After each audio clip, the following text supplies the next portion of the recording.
you understand? It's our future and Belgium's future that I'm thinking of. The Catholic Church has narrowed your mind, Marianne, just as it has my mother's. But don't you see, Paul? You keep asking me to choose between you and my faith. I can't believe what you're saying, Marianne. You mean fresh ideas have no place in your mind? My God. We're into a new century, but you are stuck in the last, just like your damned clergy. Attacking the church won't help Belgium, Paul. It'll turn the people against you. I don't attack it. I want it to open its eyes. And as my wife, the wife of a government minister, you should support me in that.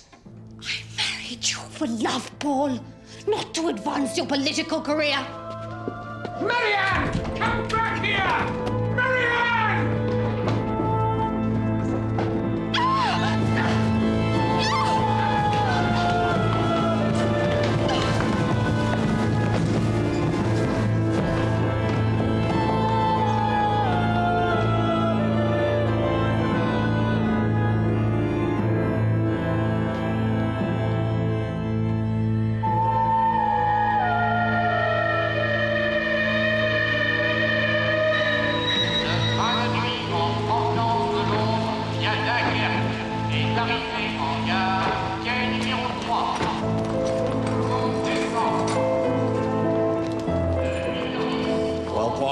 How does it feel being back in Brussels again after so many years? In the eye of my mind, Chief Inspector, I have never left. The place is bound to have changed, though. Naturally. But we are not here for the memory lane of Poirot, Madame Mignon. We come for the paying of the tributes to your good self. To be made a companion de la Branche d'Or, it is the highest honor my country can bestow. Very kind of Belgium, yes. But all I've done over the years is my job. Not at all, Chief Inspector. Time and again, ever since the Abercrombie forgery case, you have helped the Belgian police, and my country, it is grateful. Pity Emily couldn't come. Still, I think she's right. Brussels is a far cry from Isleworth. Her loss is my gain. It is an honor to deputize for Madame Jacques. Poirot. Chantalier.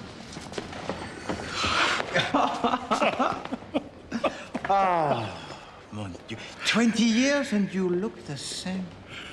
Is this fair, mon ami? Oh, pardon. You know the Chief Inspector Jap, of course? We've worked together often. Congratulations on your new appointment, sir. Commissaire de police. However did you manage, sir, when he went off to England? He wasn't always so clever, Chief Inspector. You remember Paul de Roulard? I remember that it was not I who made the mistakes in that case. It was everyone else. The old modesty lives on. Paul de Roulard died of natural causes, Hercule. The verdict of the court is there for all time. Mm-hmm. And it is wrong. Tell me what, I'm a disinterested party. Let me be the judge of this.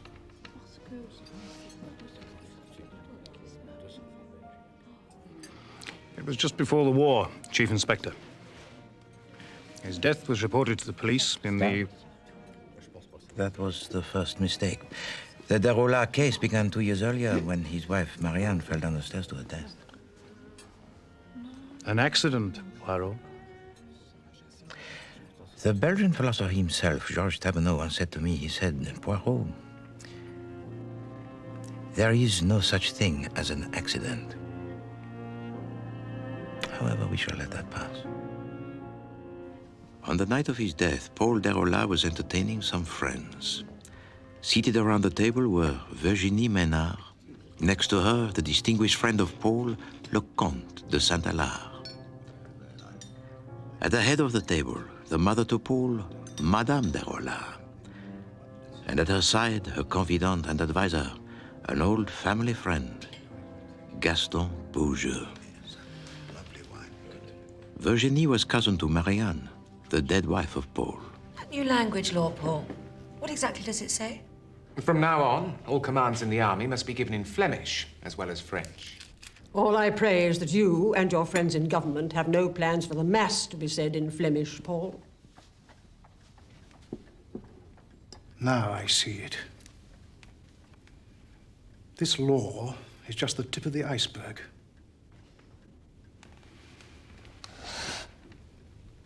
Your late wife always said that one day you'd get your claws into the church. Absurd. Well, sit down, Santalal, before you make a fool of yourself. The press knows you're against the Catholic Church, Paul. For your own sake, I forbid you to say any more. And given half the chance, you'd appease the Kaiser as well. Then I suppose we'd all be speaking German.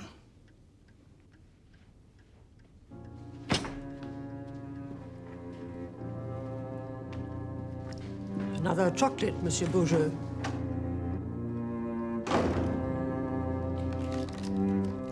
After dinner, it was left to Gaston Beaujeu in his customary role as mediator to soothe the troubled waters. Thank you. You and Saint-Hilaire have been friends too long to fall out over politics. He lives in the past. A divided Belgium, Gaston. Flemings to the north, Walloons to the south. That's our history, not our future. But if Germany attacks, where will he stand then? In the front line, my friend, have no fear. He would take them on single-handed. At around midnight, the guests departed. Madame retired to her nightly devotions, and the Derola household slept. All except Paul, a slave to insomnia, who returned to his study in order to work.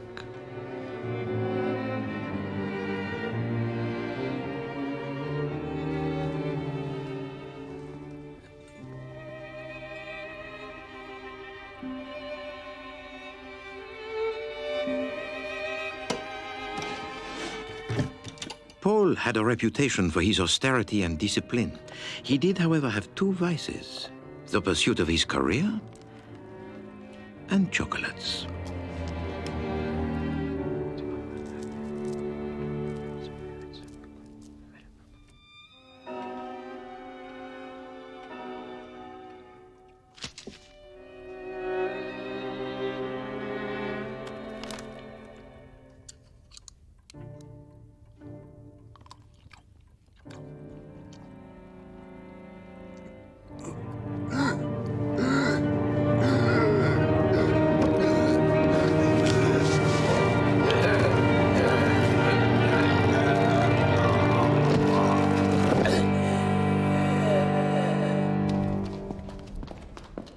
My duties as a junior police officer involved my regular attendance at the court of the coroner. And you agree? The death of Paul Derola was treated by all those concerned as a matter of routine. Indeed not, Your Honor. Paul Derola. Those giving evidence saw no reason to question the death of Paul. And at first, neither did I. Being the victim of foul play. The principal witness in the case was my superior, Superintendent Boucher. Play might have been the case. Nothing whatsoever, monsieur. We searched the house and found nothing untoward. You may step down. Ladies and gentlemen, I am more than satisfied that Paul Derola's death, though a tragedy, of course, was due to heart failure. And I give my verdict accordingly. That can't be right. You have further evidence, Mademoiselle Mina? I tell you, he can't just have died. Well, why do you take everyone at their word? I would advise you, mademoiselle, to guard your remarks when addressing me. Forgive her, monsieur, but she is much affected by the death. We will look after her. My colleague Chantalier and I felt that the case was being dismissed too readily. And although we were only there as observers, we decided it was our duty to raise the matter with Superintendent Boucher. Superintendent Boucher, one moment, if you please. Chantalier and myself, we would be very happy to investigate further the Derola case. What for, may I ask? The outburst of the young lady in court. Can we ignore that? And also the victim, he was a government minister. That is precisely why you will put it out of your mind, Poirot. Superintendent. The case is closed, gentlemen.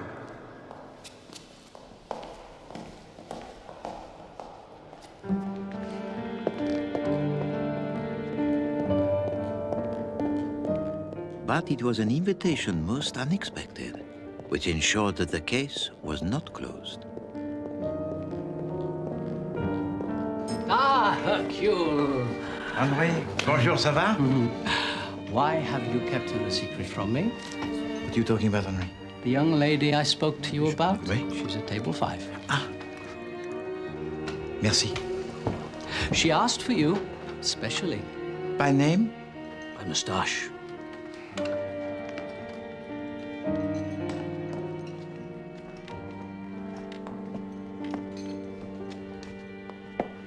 Hercule Poirot?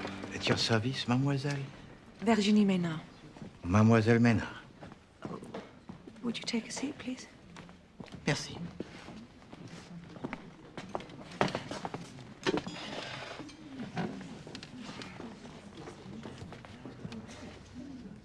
I was in court, mademoiselle, when you expressed a certain doubt concerning the death of Monsieur Paul Derola. How can he have died of heart failure?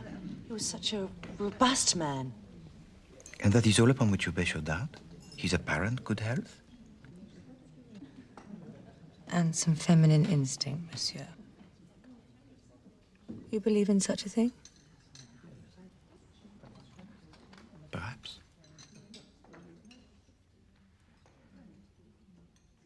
Why is it that you come to me? A friend of mine is a secretary at the local paper. The editor mentions your name often. A spark in the otherwise dull embers of the police force, he says. Huh?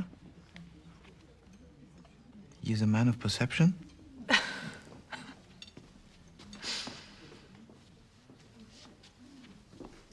Will you help me, monsieur? Eh bien, mademoiselle, I have been told that the case is closed.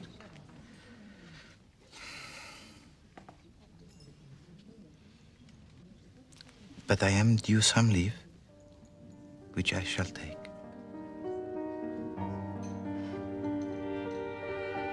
A difficult smile to resist, eh, Hercule? Yes, indeed. Oh, if you think that the young lady and not the case attracted me, you do me a wrong, Claude. Yet you still wear the trinket she gave you. What this?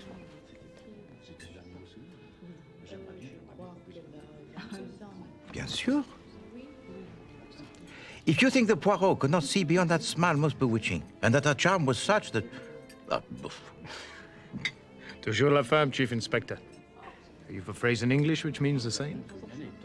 Well, nothing as crisp as yours, sir. We just tend to say something like, mark my words, there'll be a woman at the bottom of it somewhere. Hercule, it's the Comte de Saint-Hilaire. Monsieur le Comte, bonsoir. Will you join us? Have you come to interfere in yet more business that doesn't concern you? To ruin a few more reputations? As mayor of this city, Saint-Hilaire, your reputation has never been better. No thanks to this meddling upstart.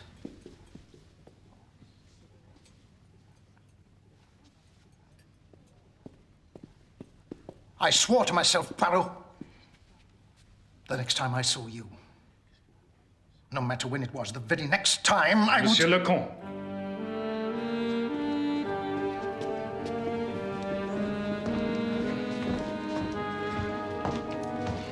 If that's the Belgian aristocracy, it's about time you had a revolution. He was not entirely unprovoked, Chief Inspector. I was there, Poirot. You didn't do anything. But you were not there all those years ago, mon ami, when I gave him cause to resent me.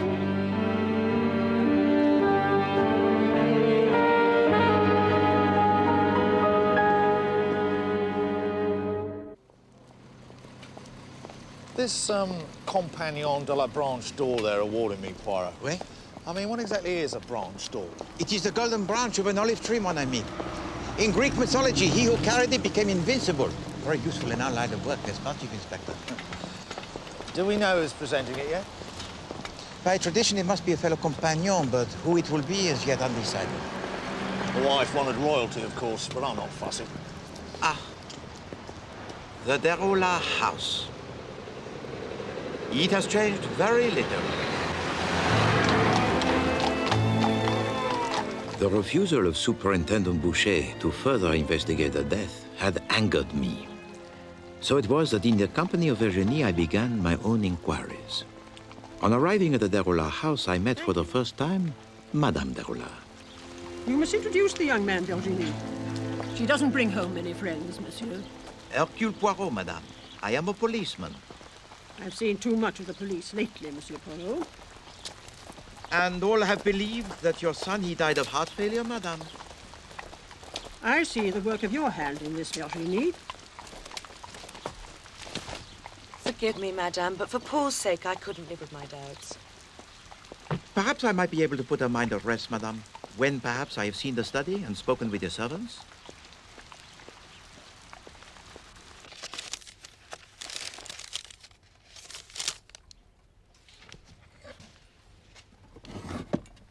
Who is this lady? The wife of Monsieur Deroulard? Yes, Marianne, my cousin. She died 2 years ago. An accident here in the house. Paul never really got over it. So he kept her in the desk? Out of sight, out of mind, perhaps? Paul and his mother had a permanent tussle I never really quite understood. Paul would hide the photograph in the drawer. His mother would bring it out again. Oh, Monsieur Belgium, I'd like you to meet Hercule Poirot. Gaston is our neighbor. Monsieur? Monsieur? I would urge you to be mindful of Madame de Roulard's feelings. She has lost a son. I shall be discretion itself. But if a crime has been committed, you will agree that justice must be served.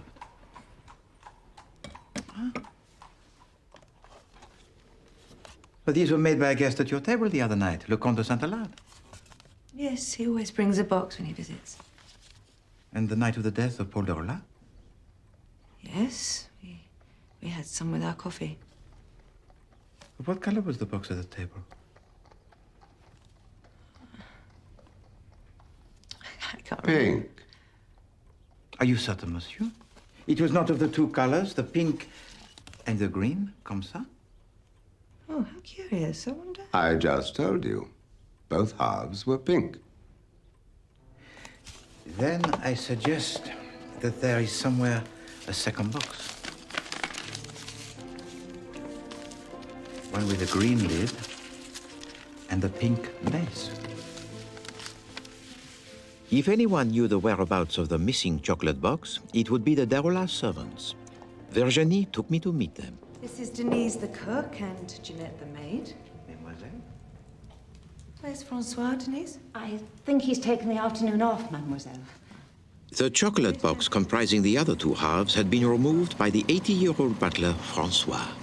That's the trouble with going back over crimes. The evidence gets lost. I agree that is usually the case, but not this time, Chief Inspector. The servant, Francois, had taken the box of chocolates to give to a lady friend.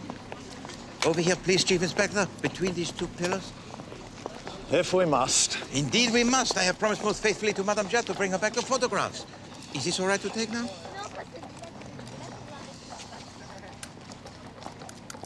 That should do the trick, Poirot. Oh, thank you.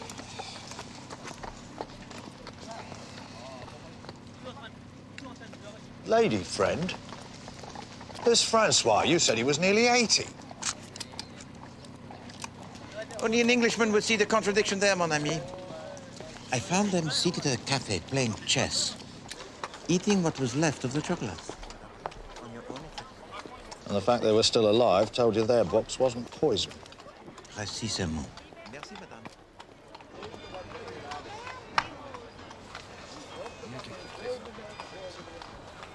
But this is the same box of chocolates that you handed around on the night of the tragedy. Well, the same box, but with a different lid, n'est-ce pas? I don't know. Help yourself. Non. Merci. Tell me, monsieur, have you ever had any disagreements with your employer? Over what? His easy ideas about religion, his accommodation of the Flemish language?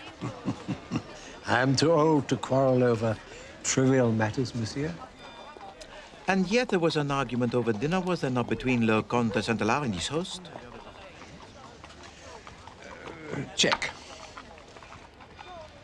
Saint-Hilaire attacked my employer for being a liberal. And Madame de Rollard, his mother, she's also a liberal? Sadly, no. A good Catholic, monsieur. Devout like Saint-Hilaire. Tell me, Francois, does any of the household use poisons? I do battle with the rats from time to time, but not in the last 3 months. And does anyone take the medications, perhaps? There are Madame's eye drops, but would they be poisonous? Your move.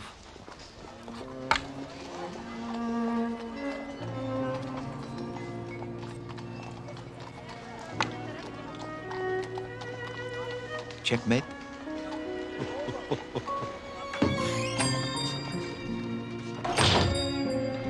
Bonjour, Hélène. Monsieur Ferraud, s'il vous plaît. Merci. C'est Monsieur Poirot. Hercule. Jean-Louis, bonjour, ça va? Now, tell me this minute, what is between you and this Virginie Maynard? Jean-Louis, your long nose will be the death of you. Your safety is all that concerns me. Thank you. Jean-Louis, inside this envelope are crumbs of chocolate. I want you to tell me by your analysis exactly what they contain and whether or not they contain poison. Now, you fill in a regular prescription for Madame de Rollard, for the eye drops? Atropine. Atropine. Now, could this atropine kill a man? If drunk by the liter, perhaps. Ah, the death of Monsieur de Rollard. Oui. And the servant, Francois, brings you this prescription once a month? That's right. Although last week their neighbor brought it. Gaston Beaujeu? Yes. He required medication of his own. I waited eagerly for the results of the analysis of Jean-Louis. This was my first investigation as a private detective. But my good friend Chantalier was about to remind me that the day when Poirot could rule his own destiny was yet to come. Hercule!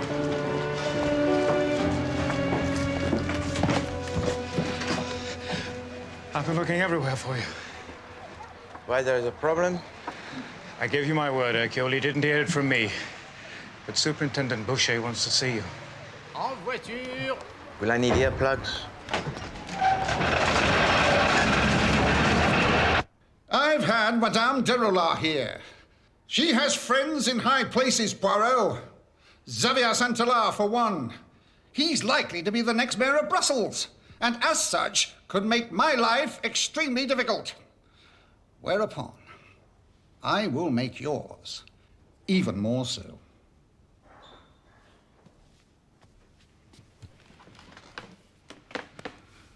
And what exactly have you found out, Just so that we know. It is my belief that Monsieur Paul de Rollard was poisoned. And poisoned by a chocolate made by the next mayor of this city. God in heaven, man. You don't just harass his friends. You accuse him of murder. I accuse no one. Yet.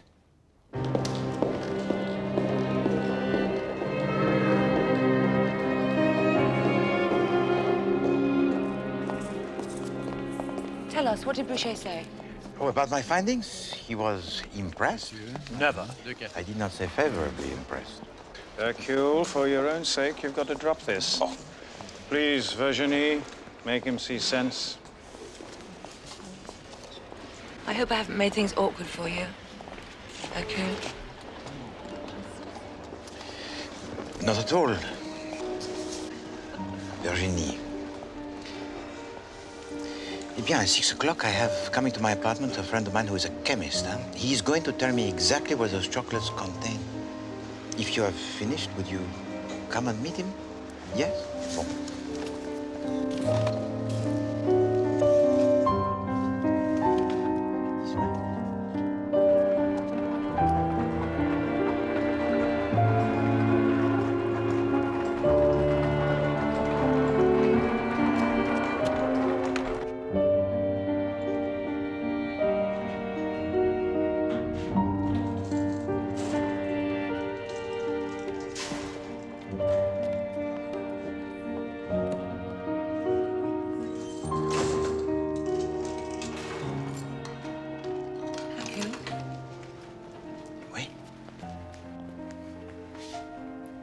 told you how grateful I am for your help.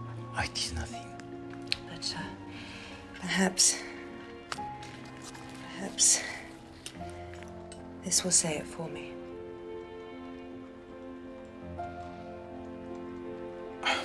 Virginie.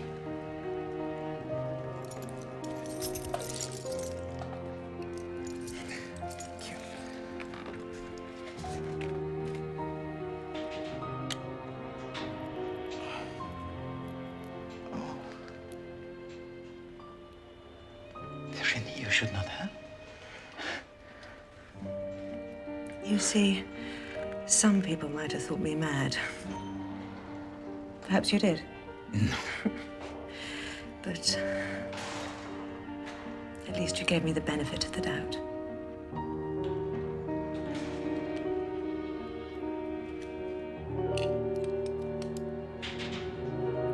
Merci beaucoup.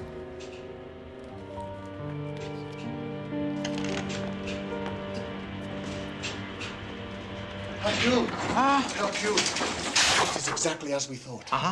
The crumbs you gave me... Yes.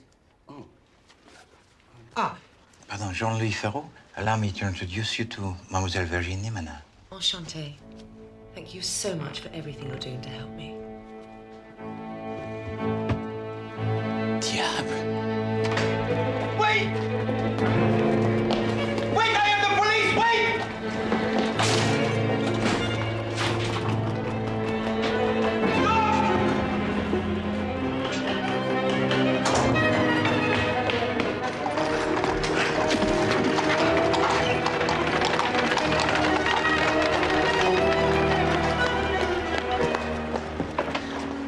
Monsieur Beaujeu, what's happening? Explain yourself. My heart, Poirot. Pills, the waistcoat pocket.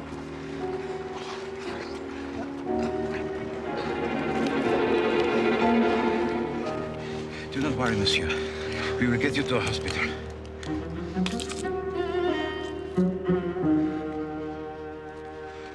What was he after in your flat? The envelope containing the crumbs of chocolate. Which weren't there anyway. Had your chemist friend done his analysis? Oh, yes.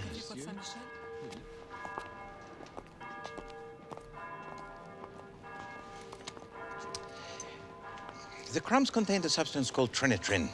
It is taken for the high blood pressure. And Jean-Louis had made up an urgent prescription for Gaston Beaujeu 2 days before the murder. So you'd got him? And what is more, Chief Inspector, the taste of those pills is so vile that they were made of chocolate. Wait a minute. Why did Chantalier say that you'd made a pig's ear of this one, then? Because that is what I allowed him to believe. Perhaps the time has now come to straighten the record.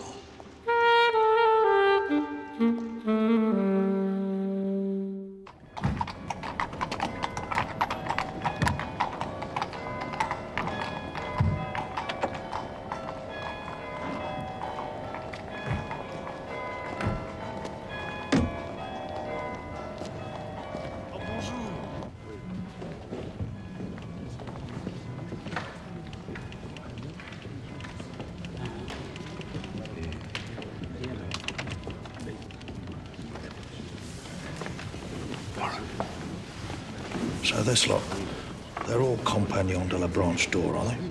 Each and every one a hero. Not what you'd call young, are they? Young at heart, perhaps. Stand up.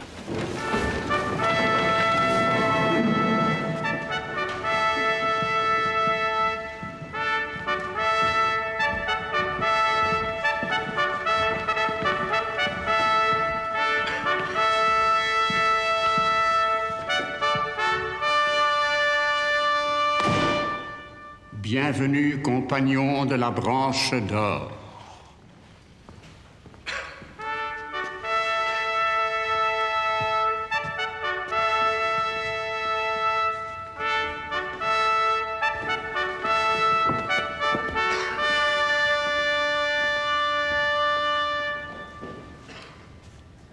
I did not know that Gaston Beaujeu had been made a compagnon. Oh, yes. I look around this hall today, and I see nothing but heroes. Men who have made great sacrifices.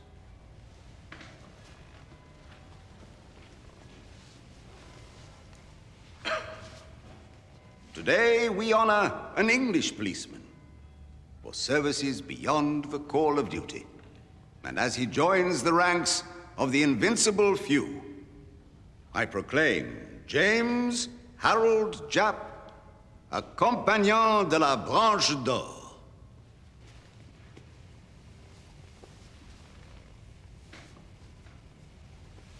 Vive compagnon! Vive le compagnon!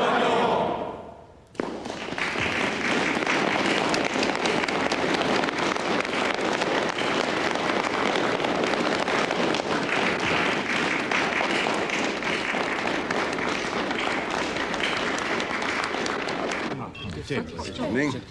Nice to see you. Ah, congratulations, Chief Inspector. It's an honor to be one of your select company, sir. Oh, don't forget, our reunion dinner is quite something. And you must tell Madame Jap we expect her here next time. Non, merci. Congratulations, Chief Inspector Jap. Oh, vous êtes très élégant. Come, let us have some food. I think it's help yourself time, Poirot. Merci. Not a bad chap, that Beaujeu, once you start talking. No, I am sure of it. Yeah, but you had him down as a suspect at one stage. Well, even the good chaps can sometimes kill their fellow men, Chief Inspector. I believe Paul Deroulard was poisoned with trinitrin. Pills that you take for high blood pressure. Someone stole mine, Poirot, from the house, from my coat. I can't be sure. I would like to think that you are innocent, monsieur. But you told no one that the pills were missing. And then you broke into my apartment, presumably to steal the crumbs of chocolate, evidence which might incriminate you. I'm going to take you into my confidence, Poirot, which you must promise to respect.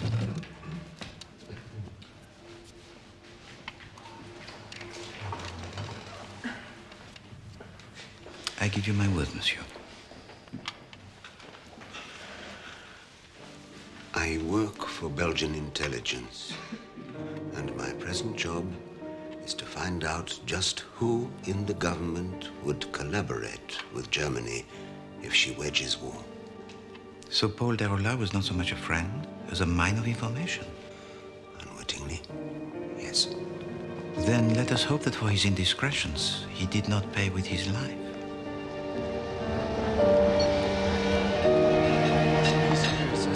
He tells me he is a member of the Secret Service, and then he makes me promise to keep secret this whole affair. You see how he ties my hands? How do I verify his story without breaking the confidence? Well, at least he agrees with us that Paul was murdered.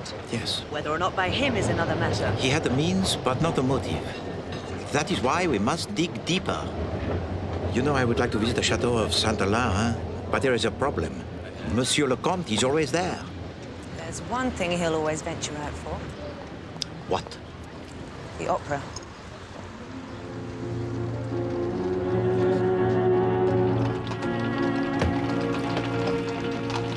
Thank you.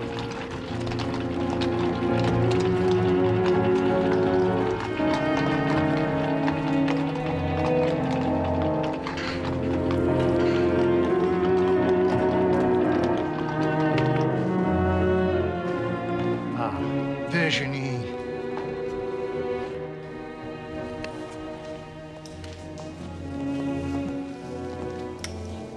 Take care of her, monsieur.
3 times a day, Monsieur Gaston Berger.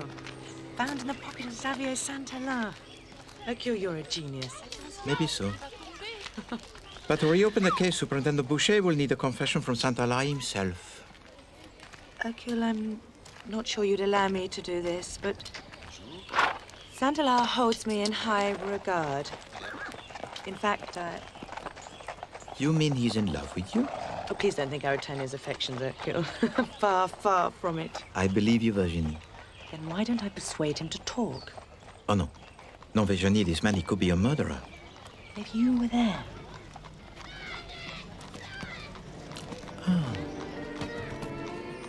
The audacity of the plan of Virginie appealed to me very much. That night, Francois had taken Madame Derola to visit some friends. The maid and the cook were therefore free for the evening. Virginie had left the door at the back of the house unlocked, and the trap, it was ready to be sprung.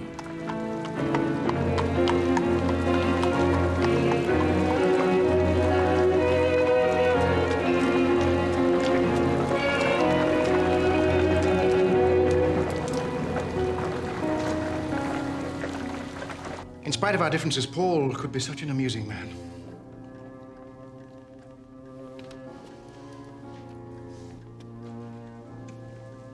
Well, that was thoughtless of me. I haven't mentioned his death since it happened, and now it was too early to do so. Forgive me.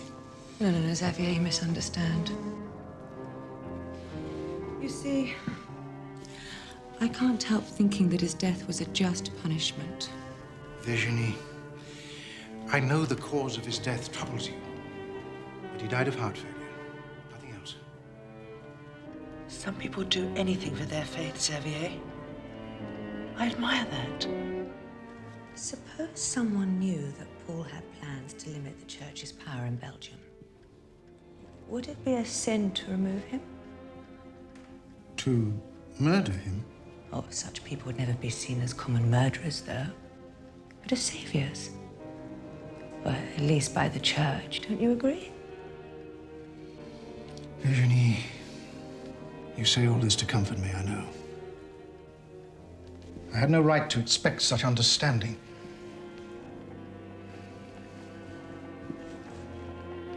Least of all from a member of his family. What do you mean? I'm the one responsible for his death, Virginie. You killed him? As surely as if I'd fired a pistol at his heart.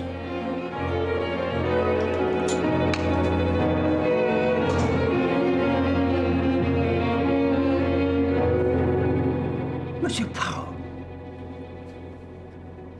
what in God's name are you doing here? You break into his private apartment. Now, for most men, that would be enough.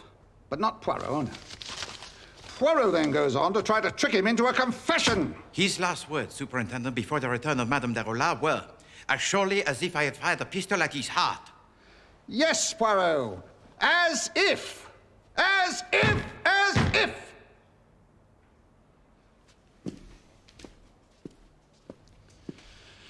On the night Paul Derola died, there was an argument at the table.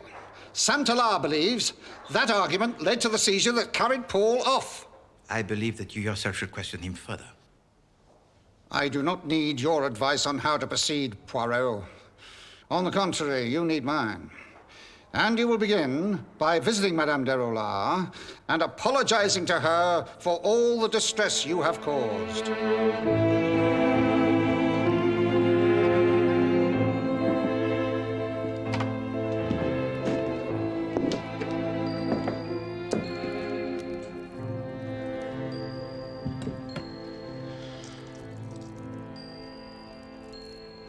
Madame Derola, I have come to apologize to you. I should like you to stay, Virginie.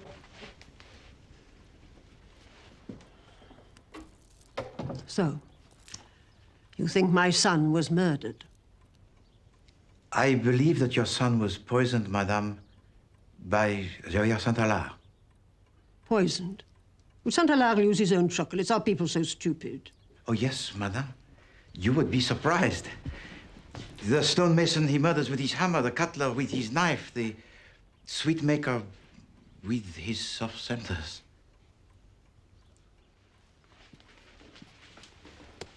I took some crumbs of chocolate from this box, madame. May I? Thank you. They contain a substance called trinitrin, a drug prescribed to your neighbor Gaston Beaujeu. And you questioned him?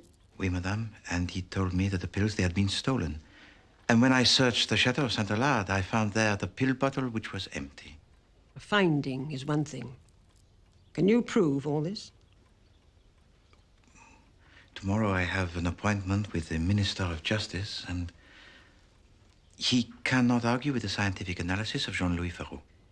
And all from one little mistake. Francois told me to do with chocolate boxes, I believe. Oui, madame. Having taken a few of the chocolates from one box, poisoned them, and then put them back into another box, the murderer replaced the lid incorrectly.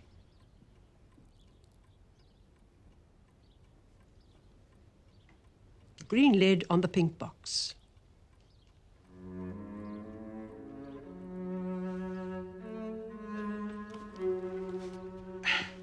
Such details are always at the heart of a case, madame. You said the green lid to the pink box. Quite so.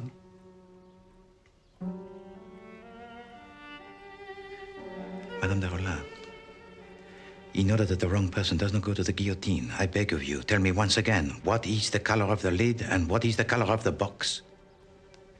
My eyesight is not what it was, monsieur. Your prescription for eye drops should have told me of the great burden you carried. For it was you, Madame de Rollin, who killed your son. Despite your failing eyesight, you added the liquid trinitrin from Beaujeu's pills to a sweet filling. You then put this mixture into the chocolates from the study of Paul. You replaced the glacé fruit to conceal the lethal concoction within.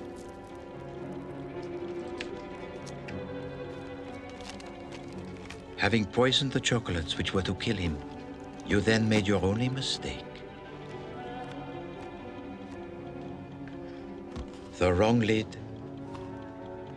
to the wrong box. Having used the pills of Beaujeu, you then placed the pill bottle which was empty into the coat pocket of Le Comte de Saint-Alard. Why, madame?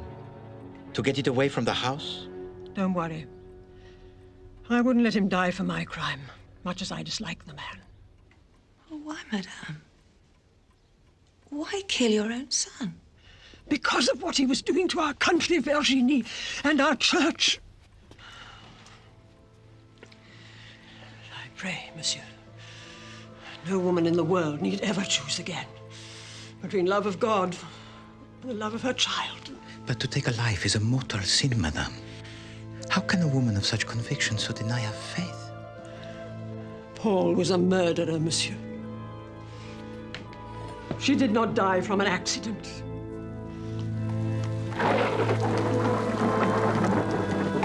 Can't you understand? It's our future and Belgium's future that I'm thinking of. I married you for love, Paul, not to advance your political career. Marianne! Come back here! Marianne!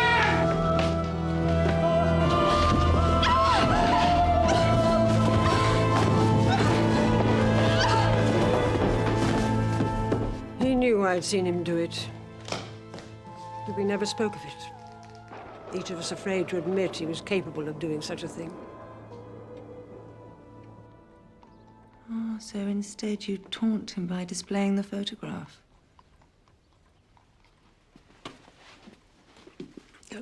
Before I died, I had to see justice done. My doctors tell me I have no more than 6 months left in this world. Will the truth wait 6 months, monsieur?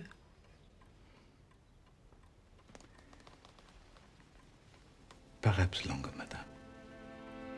Oh, you must tell it. Tell all when I've gone.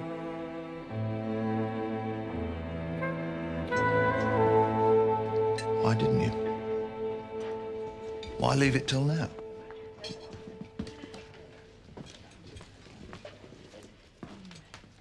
And why did Virginie say nothing? She and I agreed that it would be my decision. Paul Derola, he was a murderer. His mother acted for the greater good of the country. I admired her sacrifice, her moral courage. Who does anything these days for the greater good? At least I understand why St. Allard bears a grudge. You trying to trap him like that? Did you never make your peace with him? Well, had I told him the reason why I suspected him... Ah, merci. No. Had I told him the reason why I suspected him, that I found the bottle of Trinitrin in his coat pocket, he might then have asked me who put it there. Madame Derola? I could not risk his curiosity. I wrote to him, of course, apologizing for my behavior, which was foolhardy, irresponsible. And no doubt he agrees with that to this very day. Claude, would you sit there, please, Chief Inspector? One of those things we have to live with in our profession. Oui, bien sûr. Ah! Jean-Louis. To see you is to be young again. I've thought about you often down the years. Ah, moi aussi. Ah, mon ami. Mon ami. Hercule, I would like you to meet my two sons. Your two sons? This is Henri. Henri? And this brave fellow is Hercule. Hercule? You are indeed fortunate to have such fine sons. Henri, he has the look of someone, yes? No, perhaps I am wrong. No, I am right. Hercule also, there is a definite resemblance to someone I know. My wife, perhaps? Virginie?